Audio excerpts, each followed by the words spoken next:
মামা শুক্রবার একদিন বেড়া জিলাপিল্লা মসজিদে যাই বুঝছো? জিলাপি দিবস। একদিনে মসজিদে জিলাপিল্লা যাই। এদিকে বই বেটা। চল বই, কারণটা কোনো কইব। একদিনে মসজিদে জিলাপিল্লা যাই, যদি মসজিদ জিলাপি না দে মাথা গরম হয়ে যায়।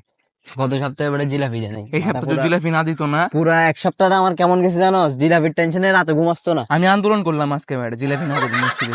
আমি তো বেড়া নিউজ করে আসছি, সব মসজিদে ঢুকতেছি, খুতবার আগে দেখি ইমাম সাহেব আগে থেকেই জিলাপি এলান করে দিছে না।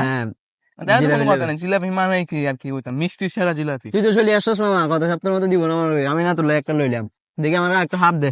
তাই না, গত সপ্তাহে খাই নাই যে। লাগে বেটা, জিলাপির মতো মজার জিনিস আর কিছু আছে? সামনের সপ্তাহে আমি নিবো না, যা। আনবি না? নিবো না। আনবি না? ফুলা আনলামও আমি, আবার হাফ হলে গেল ইয়া।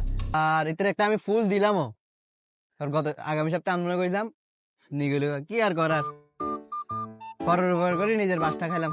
বাসার জায়গা হাতটা দিয়ে ভাত খামো, আর কি করবো।